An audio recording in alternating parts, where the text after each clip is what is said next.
Coming up on MSI Wealth Chronicles. Can both impact your credit score in a positive way. What surprised me that I found out is on a federal student loan, they wait 90 days before they count it as late. And this is to all of y'all that are right in that home buying. You're thinking about buying a home right now, right? And your credit history is not real long. Be careful about consolidating those loans, because if you do, you lose all the previous credit history. So you, by going to college and getting a student loan, get a 4-year good payment history, right? That is huge on your credit. More than money, it's about empowerment. Welcome to MSI Wealth Chronicles. Today, I want to talk about a subject that we've gotten a lot of comments about, and it's student loans. So I'll let you open us up with student loans. How do student loans, what the comments that we were getting is, how student loans could impact you in a positive or negative way. Right. I talk to a lot of clients. I've talked to a lot of clients, seen a lot of comments. One of the first things they need to know is there are two types of student loans, and they are vastly different. Mm-hmm. Before we can even get into how they affect you, you gotta understand there's a federal student loan and a private student loan, right?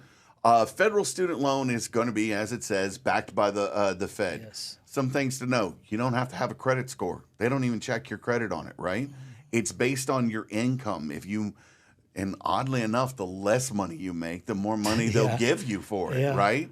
On top of that, if you ever default on it, there are different ways to get it out of default. Yes. If it becomes a collection, you can get back out by just talking to them without having to refinance it. There's flexible repayment plans, things like that. Yeah, they'll reinstate it, right? They reinstate it, take out a collection status. And multiple things. They can do both, right? And the other one, what surprised me that I found out is on a federal student loan, they wait 90 days before they count it as late. Oh, I didn't know that. That is. So it's every 90-day cycles? They wait 90. Any 1 month they wait 90 days before they pay. They count it late. I didn't know that. So if it was month 1, at month 4 they count it late. If it's month 2, it's at month 5 that they would count it late if you were late on those. Gotcha. So it's not really a 90-day cycle, but it's 90 days from the month. Gotcha. So they give you a huge open area there. Yep.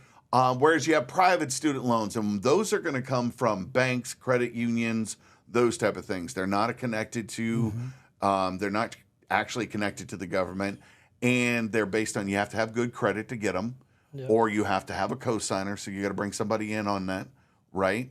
If you're late, it's standard 30 days or else. And if it goes into collections, really the only way to get it out is a consolidation loan, right? So that's really the biggest difference those are the big differences between the two.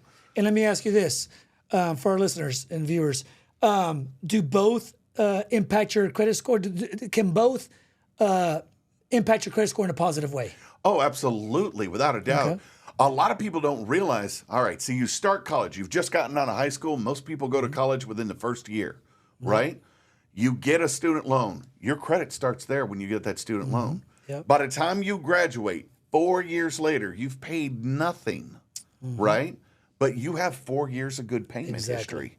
Because deferment doesn't say it doesn't report. Deferment just says that they will say that you paid on time. Exactly. So you, by going to college and getting a student loan, get a 4-year good payment history, right? That is huge on your credit because it affects your amount owed, right? 30% of your credit.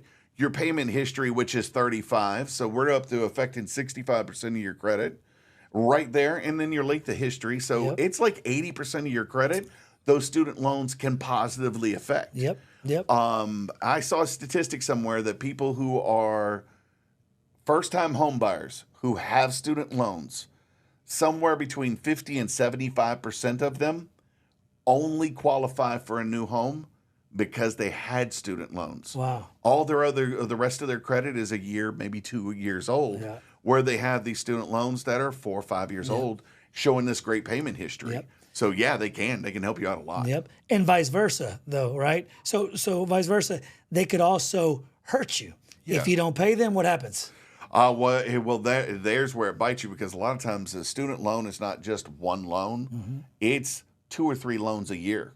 Over a course of 4 years, you've got 8 to 12 loans, and if you fail to pay that, that's 8 to 12 late pays. That can be brutal on your credit. So in other words, with student loans, whether they're federal or whether they're private, treat them as any other bill, right? As your car payment, as your mortgage payment. Pay it on time. You paid on time, it could really help you out, really help out your credit scores. You don't pay it on time, it could really impact your credit scores in a negative way. Real fast. Great advice. Anything else that you want to tell us about student loans? So there's 2 types of loans, right? Right. Federal and private loans. And private. Yep. We also covered that both of them can help or hurt your credit score. Absolutely. Let me ask you a question real quick. Here's a common question. So let's say someone owes, and let's pick, federal student loans. Yes, sir. Someone didn't pay their federal student loans. They're in collections. What can somebody do? Well, the great news about that is there's several options, and it's something that a lot of people look at student loans, and when they go default on them, they think it's the end of the world, right? The first thing to know is that if it's a default, it's not going to go away. It's the only type of collection that just doesn't go away. But you can talk to your service provider, right? And there's several of them. Navient, there's AmeriCorp, and I know there's another one, Great Northern, or something like that. That is a provider. The easy way to find that out: go get you a credit report. I recommend a couple of different places. One of them is Smart Credit. Check it out. Look down in the creditors. It'll tell you who you have that creditor with. And when you find that out, call them up and talk to them. There's some of them where they can reconstitute the original loan. So you pay a certain amount over several months. And then what they do is they take your loan out of collections. Yes. You keep the original account number, why that's important is you keep the credit history. Yes. Right? There are people who, I want to buy a home, but I can't. I've got defaulted loans. Not true. Catch your loans up, and they turn into a positive. Now you can buy a house, and that collection actually goes away because you can't have both accounts on there at once. Yeah. So now it looks like you paid it correctly the whole time through. Yep. And now you can buy a house easily. Yep.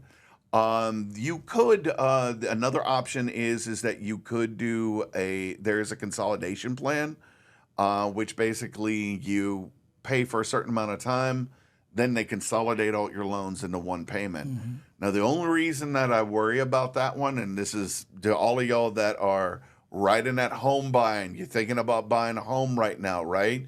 And your credit history's not real long. Be careful about consolidating those loans, because if you do, you lose all the previous credit history. If you have 6-year-old loans and they're in default and you get them, they will get them out of default. They'll consolidate them, but you may still have those collections left over, and you have new accounts, so you don't have that's a brand new charge. So it's going to be a while before you can buy. Yep. And I agree with you with federal student loans. If someone has a bunch of collections, federal student loan collections, yes, that's one of the biggest things with federal student loans is just call your provider. There's so many ways that they'll work with you. Yep. And I actually read an article that talked about the differences between federal and private student loans, and they said be careful if you have a federal student loan. They were saying that some students, what they do is they don't like the interest rate that was given to them from the federal student loan. Right. So they go to a private bank and get a loan. Let's say they have $25,000 worth of student loans. Right. They go to a private bank, they go to a credit union and get a loan for $25,000. Over here, right, they're going to have a lower interest rate with their credit union. And they were saying one of the negatives to that is that there are a lot of benefits to federal student loan providers. Sure. I mean, I don't know if it ever happened or not, but I remember seeing it, all throughout, the media channels that, the student loan forgiveness. I don't even know if it ever went through. Do you know if they did they forgive any student loan debt? They did forgive. They went through? They did, and we've actually had at least one guy that I've talked to. Okay. He was not a client, but I talked to a guy. Yep. And one of the questions he was asking was in one of the classes Yep. that we gave over. I think it was in Hearst. I gave the class, and he goes, "Yeah, they forgave all my debt, and I don't owe anything to anybody anymore." And he says, "I don't even have a credit score." Yeah. So imagine that. Imagine he, right? Because some kind of student loan forgiveness program came out, he got all his student loan debt forgiven. Imagine if he would have maybe refinanced all that student loan debt, let's say it was $25,000, right?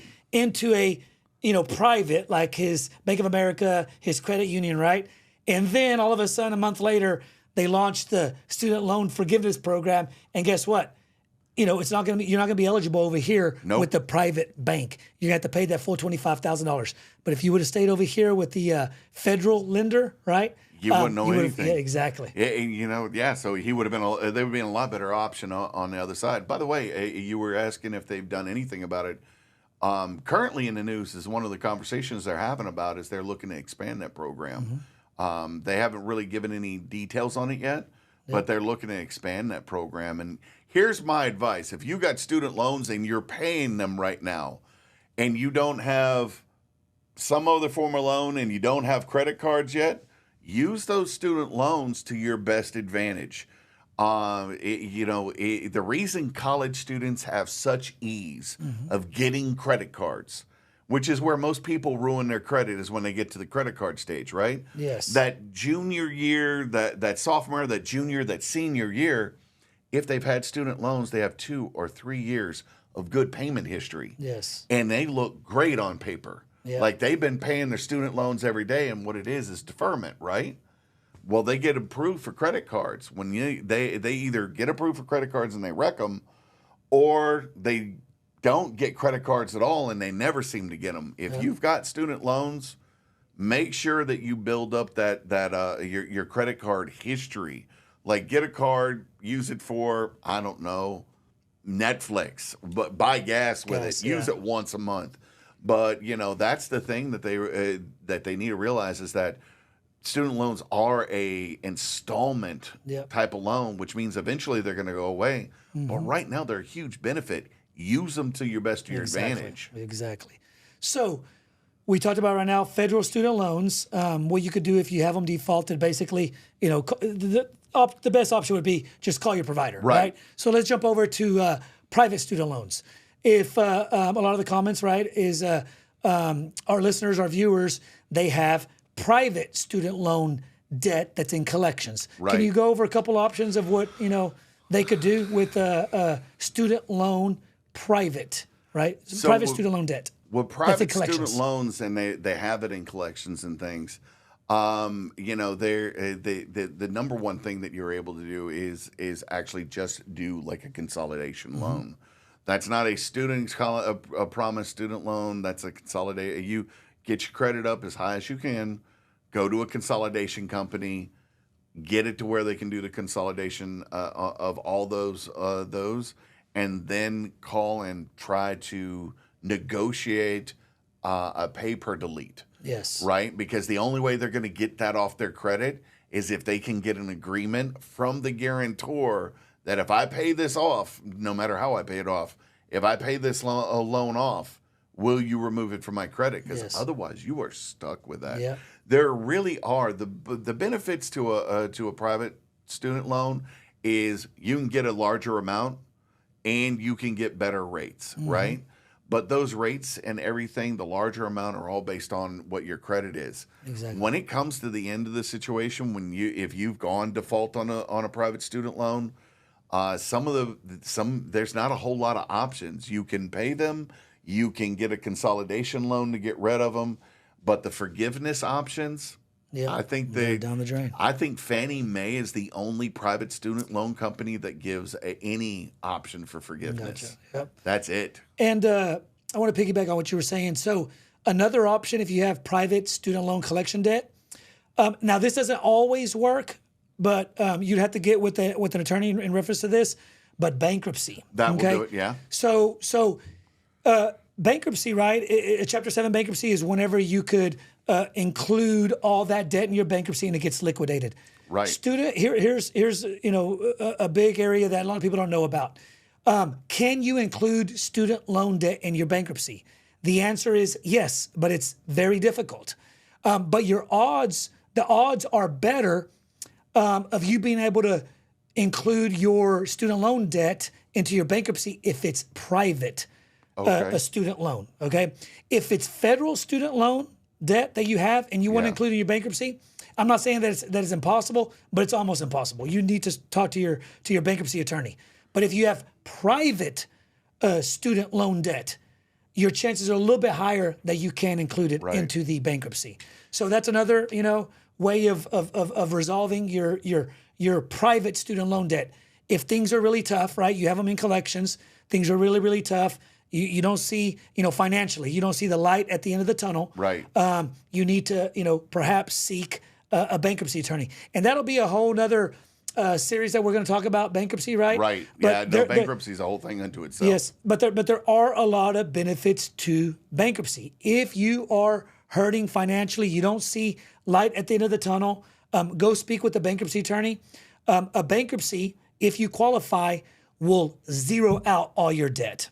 Yep. All that private student loan debt, if you talk to your attorney, possibly that could be included in your bankruptcy, it'll zero it out. Credit cards for sure, cars, any other debt that you have, you could include it in there. Student loan debt is one of the debts that's really difficult for you to include in your bankruptcy. The other type of debt that's really difficult for you to include in your bankruptcy would be anything that's federal, right? Anything that's federal. Taxes, that kind of stuff. Yeah, bankruptcy usually doesn't take care of that. So actually, I actually heard somebody talk about, kind of going off the federal student loans and into bankruptcy. If you are going to ask about that, really what I was told is it had to do with hardship. Mm-hmm. How much of a hardship it showed that if you came out of this bankruptcy, could you survive type of thing. And that's what you have to really talk to. And they're going to probably tell you more if you're talking to a lawyer. But if you want to know the first step, ask the lawyer, with the hardship. If you can prove the hardship, can you get that student loan removed? But that's a really thin line when it comes to federal student student loans, because it just is really hard to get that off of you. But you can. Yep. So quick question for you, Jesse. Yep. Me personally, I didn't get any student loans. Right. I went to a community college, and that's as far as I got. So what about you? I never asked you this before. I did. I had student loans. Okay. I went to Stephen F. Austin State University. Okay. Did you go private? Did you go federal? Luckily, I went federal, to be honest with you. I'm actually one of those cases of somebody who dug themselves out of a real big hole. When I tell people not to get credit cards while you're in college, there's a reason why. I've already been there, done that. When I went to school, it cost about $4,000 to $5,000 a semester. Okay. Right? 2.5 semesters a year. You can imagine when I came out of there, I had quite a bit of debt. Yeah. Between that and credit cards, it all crashed. Oh, wow. It was 10 years later before I turned that back around. Okay. Maybe 5. It's been about 5 years after college that I started trying to turn that back around. And two things. Who was your provider? Do you remember who your provider was? Yeah, it was federal. Mine were federal. I had one private student loan that my mom was a co-signer on. And luckily, that's the only one that was paid on time. The creditor name. Do you remember who the creditor name? Navient. Okay, Navient. It was Navient was the federal. for federal. Okay. Yeah, they were at the time it was Navient. I think they're still around right now, but Navient was the service provider. Yeah. And when I reached out to them, we started by bringing my credit my student loans back out of default. Okay. So that's what you did. The advice, right? The advice that we gave everybody. You called your provider, and they basically reinstated it. Well, it wasn't that as easy as just reinstating. They gave me a 12-month payment thing, and it stayed in collections for those 12 months, right? Okay. So it stayed technically in collections, and I paid on time. And as long as I paid on time at the end of those 12 months, they pulled everything back out and turned them all back on. And when they did, I asked them, I said, what happens with the collections? And they went ahead and removed them. Nice. So all the collections came off, and that was completely because, I'm going to be honest about it. I didn't know what I was doing at the time. I happened to get a really nice human on the other end of the line. And I was lucky with that because they It was a lady, and she took her time to explain what to do. And we started knocking them out one at a time later, but we actually held on to one for a couple extra years because we needed the credit history, Yep. to be able to do other things like buy our first house. But yeah, no, I was one of those people who had went to college, built up the debt, went into default on all of them, and then had to take the time to build it back up. But if I would have been a private student loan, Yeah.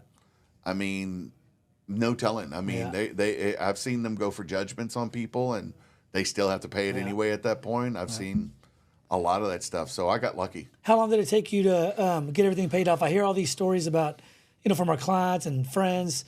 They have student loan debt, I mean, for years, 15, 20 years later. How long did it take you? It was a really hard 4 years.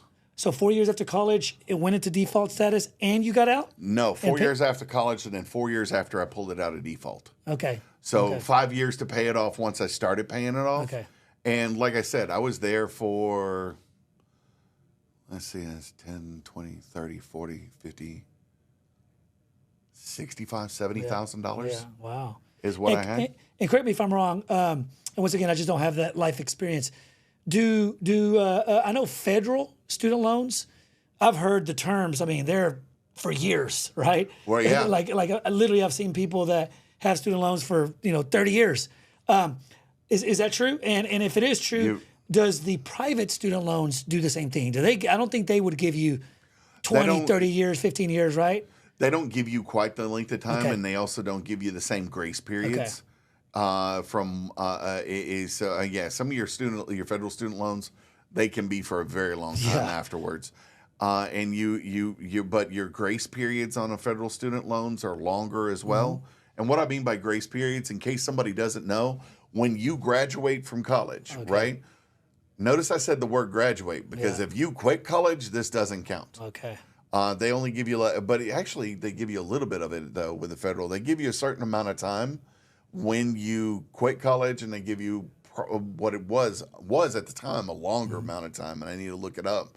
But when you graduate college, they give you like a year before you have to start paying on the student loans at all. Yeah. So they give you that big grace period, whereas with a private one, It starts right away. congratulations. Now pay us. They could make you pay. And that's the thing with any private loan. Yeah. At any time, they can call in that loan. Yeah. Whereas the federal loan is going to be safer. Yeah. Okay. So you actually experienced it. Any tips on how you got out that maybe might help somebody out there? Yeah, it really came down to paying what I need to on most of them, and isolating one at a time. Okay. Kind of like the snowball effect, right? Yes. When Focus I on paid one. that one off, and then I paid the next one off, and the snowball effect is when you pay all your extra money to one, and you're paying what you need to with your other loans. And when you're done paying that one off, when you go after the second one, you don't up your budget. You just move the money you were paying from the first one to the next one. And it builds up like a snowball going downhill. This is exactly how I got out. I paid my first one off, and I started with the youngest and went backwards because I wanted to keep the age as long as possible, because somebody had told me age was important at that time. And I paid them off one at a time. My wife and I knocked them out one at a time. It went through. It was a bit humbling to make that phone call. But, when you get married and your wife looks at you and goes, "I want a home," you got to do what you got to do. You got to do what you got to do. Happy wife, happy life, right? That's very true. Any tips on like what got you in that situation with your student loans? Here's what, and I can tell you exactly why I got into that. When I was in college, I wasn't budgeting my money. Okay. I wasn't watching my money, and I didn't realize the thing that I'll tell anybody: if you're graduating high school, or you've been out of high school a year or two and you're going to go to college, a budget is something you start day one. Yep. Whether you're putting money back to help pay off your student loans at the end, you're putting money back to make sure you can buy a car straight out. When you get a credit card, though, I recommend you getting a credit card as soon as you can. Be careful with it, because that really was the straw that broke the camel's back. Because I will tell you, man, I had 10, 12, maybe more credit cards. Okay. And when you didn't have any money and you're in college and it doesn't make sense to you. Yeah. And I hate to say that I was that dumb, but I was. Oh, yeah. I ran every one of them A lot of us were there, including me. And trying to pay off the credit cards, I let the student loans default. And then I tried to pay off the student loans and I let the credit cards default. And it all just went south from there. I felt like I couldn't get a grip on anything. Yeah. And really that came down to one day talking to that lady at Navient. She gave me what we needed to do. I talked to a friend of mine that helped me, kind of put a budget together and put a program to knock everything out. And nice. bit by bit, it wasn't an easy process. Yeah. And luckily I had somebody there. My wife's a saint. That's a good word for her, a saint, because she was there through the whole steps of it. But that was that whole build towards getting to the place. Yeah, and here we are now, right? 0 student loan debt, and your wife has her house. Yes, my wife has her house. She has the house. Matter of fact, we got to buy our first house and ended up buying the second one, and she was able to say how she wanted everything in the house. Nice. So that all came from just taking a moment. And again, this is not, I really love the saying, it's not about money. It's about empowerment, because once I got control of my credit, everything became easier. I didn't have to worry about who's going to send me mail, who's going to sue me, whatnot. It just became easier. Yep. Sorry, I went off on a rant there. No, I love it. But yeah, that's my story on it. Now I recommend, like I said, I recommend to everybody, federal student loans, definitely get a credit card. The day you start college is the day you start a budget, and make sure you stick to it and learn it. Yes. Awesome. Thank you. So any other nuggets of wisdom that you want to cover with our listeners about? One of the things that I want loans? people out there with student loans to think about right now is there was one of the service providers for federal student loans, just to tell people why you want somebody checking on your credit. Here's the reason you want to go in there and dispute anything that looks negative. There are 5 million people who were affected by, starting in March of 2020, one of the major student loan providers erroneously reported their payment history for 6 months straight.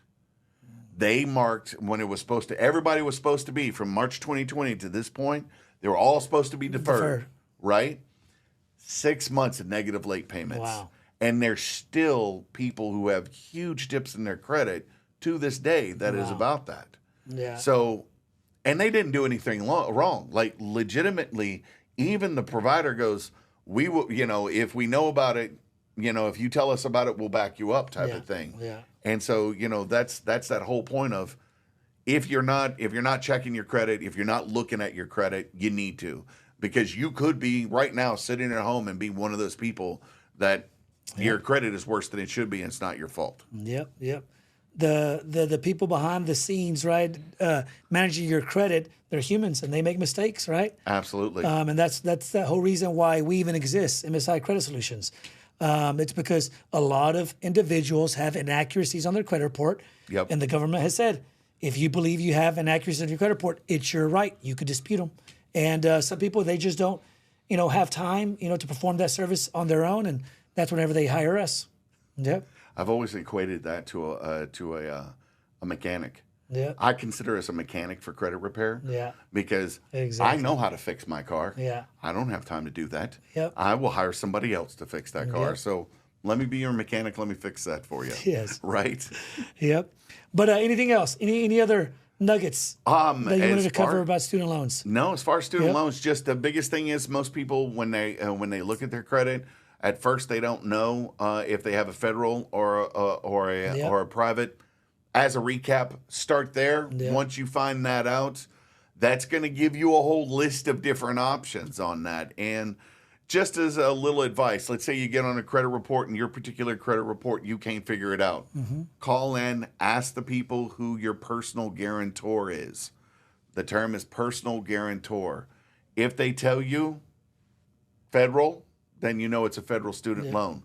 If they give you the name of a bank, a credit union, or anything like that, you know it's a private loan. Yeah. And at that point, you know whether you need to look at a consolidation loan or if you can call and see about getting some kind of payment done. Yeah. And if you're, the last thing I do want to say, and this is one I really want people to know, is if you have student loan debt and you feel swallowed by it, call your provider.